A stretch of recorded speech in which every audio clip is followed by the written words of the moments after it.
Hi everyone, it's Scott Blumstein, Mr. Ramrod 2017. We're here today with my friend Bryan Hukill, who's a guest DJ at the Ramrod Bar. And Ramrod is celebrating its 25th anniversary in September, and so we're doing a series of interviews to discuss how and why Ramrod Bar has become iconic in the 25 years that it's been in existence. I'm glad that you're here. We're at your house actually, so you're glad I'm here. Absolutely. Nice to see you. Can you tell me, as an experience, what the experience is like as a DJ at Ramrod for you, as a DJ personally? It's to spin at Ramrod is really a DJ's choice, you know, and among DJs really enjoy spinning at Ramrod. It's not because you're at a big room. It's not because you have a giant sound system. It's because you have a crowd that is there and really allows you as a DJ to explore and do anything and everything that you want. It's such a satisfying experience to play at the Ramrod. You don't see phones. You know, so common in the dance community. You go out, you hear a good DJ, and you see just a sea of screens. And to look out from a booth at Ramrod, and you don't see a single phone. Everybody is in the moment, enjoying that particular moment, and they're connecting with you. There at it's just so satisfying. It's I can't tell you. After 5 hours, you walk away and you want more. You just want more, and you're so amped. It's really an exciting Does experience. it feel like 5 hours? No. It feels like the snap of a finger. Really, How much prep is involved with the DJ as far as what your set is and what you're gonna play? Absolutely, we all do it differently. You know, there's a lot of guys that they have their tried and true tunes. And in Ramrod, I'm always trying to present today's sound and what's present, and really always trying to push what's next. I spend probably close to 40 to 50 hours for 4 or 5 hours set. Just and that's I do a lot of that time, even if I don't have a gig coming up. There's weekly going through all the releases they're going through, and even once you get those releases, weeding through what's really going to be appropriate for Ramrod. And once I get those, now I really want to become comfortable with the track. I want to know the track so that I know how to play that track. There's a lot more work than a lot of people realize, and it's a labor of love.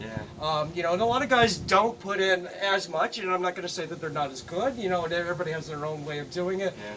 This is a way that I've tried to get out of spending so much time, and it doesn't happen. It's a labor of love, and it's what I want to do. And it's a hobby because you have a regular 9-to-5 job, and this is something that you do on the side on the weekend. That's correct. This is a passion of mine. Yeah. This is a hobby. This is a side. I'm also a business owner. I've been an electronics engineer for 20 plus years, and I own my own commercial lighting controls company here in Southeast Florida. That's great. So, what's the name of it? Sun State Lighting Controls. And we can do a plug for that. Absolutely. I've asked Pup Rocket, and I'm going to ask you as well. Does the DJ feed off the energy of the crowd, or does the energy of the crowd feed off the music from the DJ? Yes. And it is a big giant circle.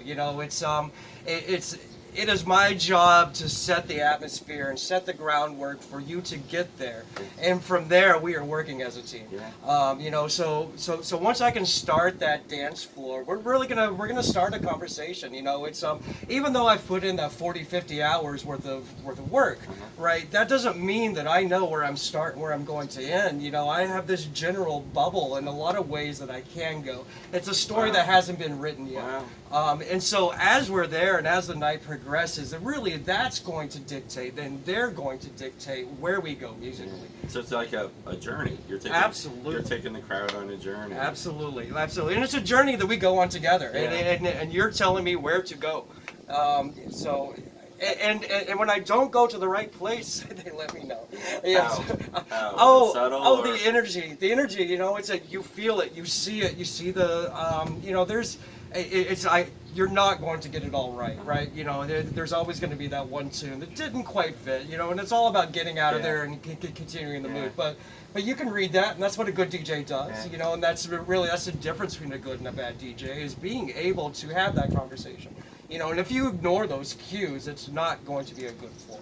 So that's part of your job, is to read the crowd and find out what's working Yes. and not working. Yes. And at the end of the night, at 3 o'clock in the morning when the bar is closing, are you spent? Are you exuberant? What does that feel like? I'm usually wired, right? I'm usually still up for another 2 hours, Wow. and unfortunately, I'm usually listening to the live recording to see how I did and where did I make those mistakes, and be able to hear those moments that really stood out to me. And I wanted and being able to look and dissect at what I did at that moment that was so good. Life is about mistakes, and I say that when Randy Yes. and I do videos. If there's a glitch, it's life. That just happens, and you kind of, it's part of life. You go with the flow and you learn from it. It's when you hear a mistake from a DJ, that's when you know that DJ is working. And to me, that's my affinity. When I hear a mistake, that means you're doing a good job because you are trying, right? You know, it's without trying, without pushing the envelope. You're not going to make mistakes, but you're never going to have that wow moment.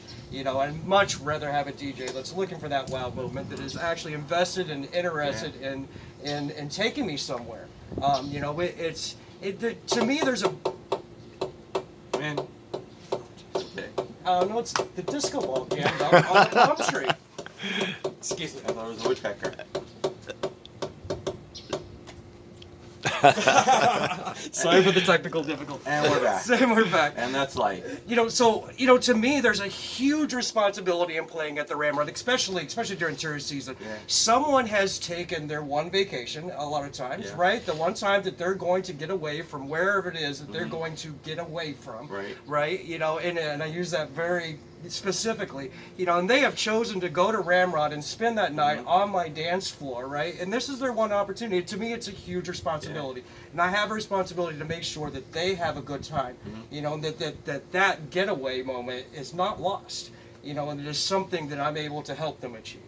Everyone that I've interviewed about what makes the Ramrod Bar iconic says it's a combination of things. It's the owners that care about the venue. It's the decor, it's the music, it's the bartenders that are friendly, it's the crowd that are friendly to people. Yes. And everyone always mentions the music, and so it's all these components that if one component changes, it could change the whole dynamic. And so music is an important part of the Ramrod experience. It's a huge part. It's huge. Ramrod is a subculture. Yeah. We are a subculture on our own. The music is going to reflect that, and so the music itself is a subculture, right?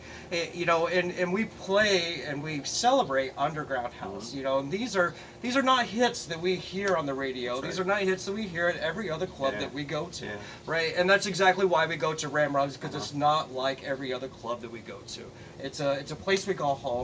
It's an emotion, like you said, right? You know, and the music that we play very much is an emotion, Right. and that is, you know, that is the beauty of playing Ramrod, is that I get to play an emotion. Right. I don't have to play the top 10, the top 20, right? I don't have to play the oldie, current moment or oldies. the classic Yeah. oldie that we hear so often, Yeah. right?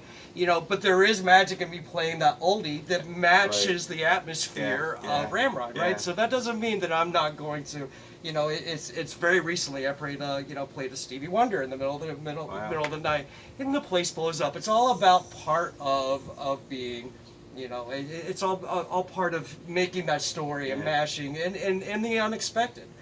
You know, Ramrod is contrast. You know, it really is. It's contrast to our world. You know, and we need that contrast in the music to express that emotion and personality of Ramrod. Yeah, and Fort Lauderdale is really fortunate that we have a strong and vibrant leather community, and we also have 20 bars in a short radius of area of space, and all those bars have their own niche, which would be twinks, or it could be older crowd, or it could be 80s disco, and all kind of the same. And I'm sure that you check out the bars Absolutely. to see the competition or hear what they're playing or support the other DJs, and I'm sure that they come to the Ramrod to see what's going on in our bar too. Absolutely. But what's a lot of states and communities don't have a strong leather community, or they would only have a gay bar that would have a leather night once a week or once a month. And so we're really fortunate that we have a leather bar that's vibrant and thriving for celebrating its 25th anniversary. Do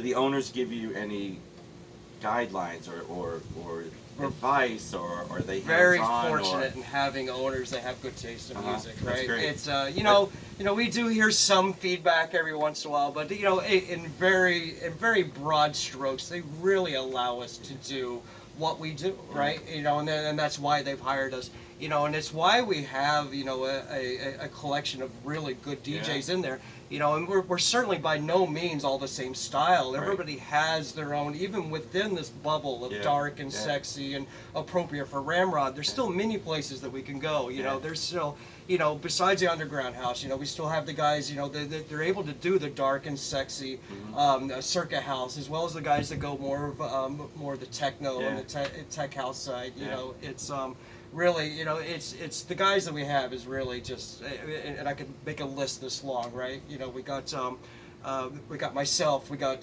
Tomas, we have Daddy-O, we and have Richie Rich, and we have DJ Flex.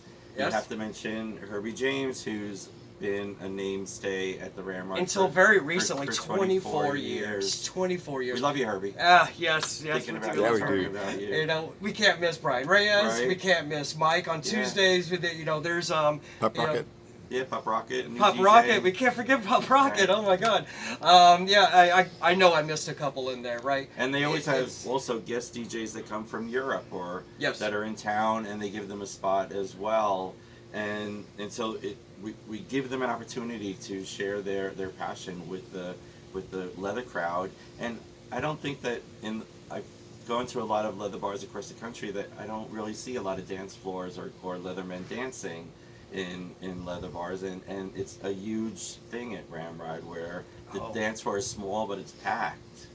But those leather bars, even if they had the small dance floor, among the music community, among the music aficionados, that was still the place that you went, right? Yeah. You know, it's you know, going to the Eagle, going to the Cock, you know, coming from the Northeast, right? You know, it's even though you may not have a dance floor, that's where you went to hear the good music, right? You know, and we really have Daddy-O and Herbie James to thank for the history of this place and the foundation that they set for the rest of us to be able to have that expression in there. You know, they really set the groundwork, and they still do, right? You know, it's they've really, from that, we have spawned something that's really special to a lot of us. Yeah. And also we have to give a shout out to the bartenders that have been there for 15 and 20 and 21 years. Absolutely. We have to give a shout out to the owners, Steve and Zach, who have given the people that work there an opportunity to promote events like Chad Bush and his Pig Dance and his Pig Week. Pig Week as well. Pig Dance brings in 12 to 1,400 people on a Saturday night on the first Saturday of every month.